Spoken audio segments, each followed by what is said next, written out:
Welcome to This Explainer. Today, we're diving into something that, let's be honest, pretty much all of us struggle with at some point, and that is overthinking. We are going to break down a really concrete, step-by-step playbook, pulled straight from proven therapeutic practices to help you stop overthinking and finally break that absolutely exhausting, relentless cycle of rumination. So let's jump right in and take a look at how this cycle actually kicks off. Okay, picture this scenario. Your boss emails you completely out of the blue. He wants to meet in 2 days, but he doesn't say why. Right away, your heart just drops into your stomach. You feel kind of sick. You're staring at the screen, and that immediate thought hits, what did I do wrong? And just like that, your mind starts to spiral into a total panic. And you know how it goes. The thoughts escalate so fast. Wait, is he gonna fire me? You spend the next 2 agonizing days just obsessing over literally every little thing you've done at work, every interaction, every project. You're losing sleep, you're scanning his old emails looking for hidden clues, you're bugging your coworkers to see if they know anything, and you are completely unable to focus on your actual job. Your partner is probably exhausted from hearing about it. You are just entirely consumed by the worry. So, the day of the meeting finally arrives. You walk in, your heart is just sinking, and your boss tells you, you're getting a promotion. Yeah, the manager above you is quitting and he thinks you're the perfect fit. You are thrilled. But man, that relief only lasts for about a second. Because the minute you walk out of that office, you start beating yourself up for worrying so much in the first place. And then a brand new thought pops right up. Will I actually be good enough to handle this new job? And bam, the debilitating cycle starts all over again. If that emotional roller coaster sounds a little too familiar, well, you're likely trapped in one of these 4 common types of overthinking. You've got rumination about the past, which is basically rehashing things that already happened.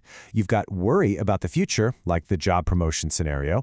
There's overanalyzing decisions, and finally, social anxiety. Obsessing over things like, ugh, why did I just say that? But here is the really good news. Overthinking is literally just a bad habit, and you are definitely not helpless to stop it. So here is our roadmap for today.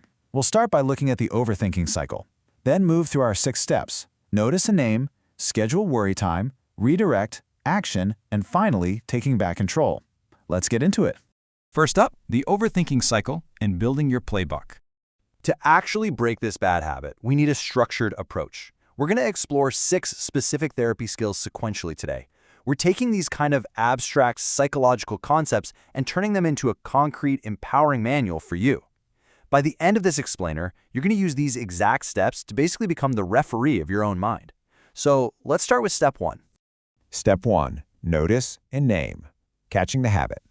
The absolutely crucial first phase of this playbook is just recognizing when you're actually stuck in the cycle. Because look, you cannot fix what you don't acknowledge, right?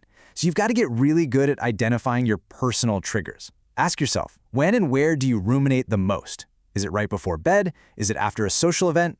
Once you notice it happening, I want you to literally say the phrase, I'm overthinking, out loud. Just saying it out loud immediately creates distance and separates you from that visceral emotional reaction. And hey, if you're struggling to catch yourself in the act, set an hourly alarm on your phone for a week just to track where your thoughts are at, or even ask a trusted coworker to point it out when they see you spiraling. Awareness is, for sure, your first line of defense. Step 2. Schedule worry time. Boxing it in.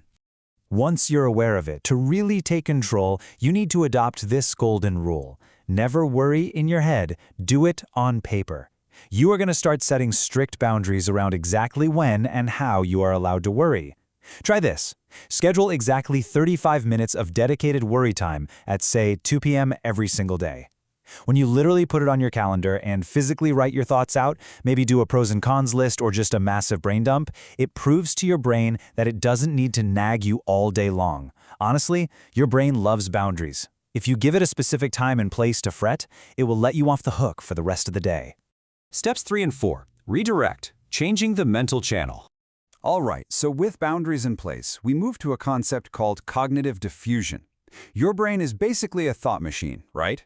It is cranking out hundreds of thoughts an hour. But, and this is key, just because a thought is loud or frequent or super intense does not make it true or helpful.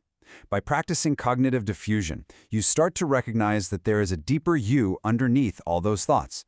You are the referee.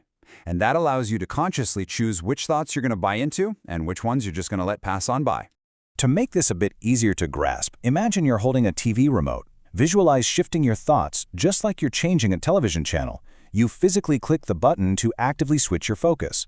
You can shift from that compulsive worry channel right over to the gratitude channel, or from the everything is awful channel over to the what can I actually control channel. Remember, you are the one holding the remote. But, as they say, nature abhors a vacuum. If you just try to stop thinking without replacing the thought with something else, your brain is going to snap right back into rumination. So we use skill 4, grounding in the present moment. You've got to force your attention out of your inner mind and into your outer body. Look around you right now. Anchor yourself to your physical senses. What can you actually see? What can you touch? Can you feel your breath?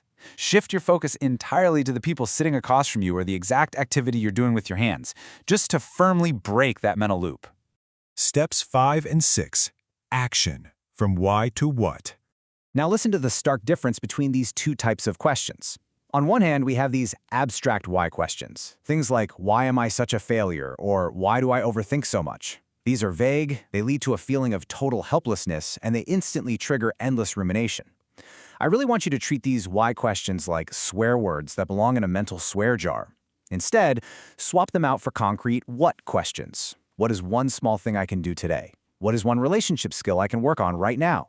See how different that feels? These specific, concrete questions immediately pull you out of the downward spiral and lead you directly into manageable daily actions. And for our final skill, we really have to talk about how you spend your newfound mental energy. If you just try to suppress your thoughts, you're going to hit the pink elephant effect. You know, if I tell you absolutely do not think of a pink elephant, well, it's literally all you can think about. On the flip side, if you just use endless distraction, like doom scrolling TikTok or binging Netflix for hours, it eventually just leads to avoidance and strips the real joy and purpose out of your life. Instead, you've got to replace the overthinking with actions that are actually tied to your long-term values. Shift that energy toward what you deeply care about. Go re-engage with meaningful hobbies, whether that's gardening, hitting the gym, or just being truly, fully present with your family. Taking back control. Be the referee of your mind. We know that overthinking naturally pushes you to isolate and withdraw. But here is a quick recap of your new daily playbook to totally reverse that.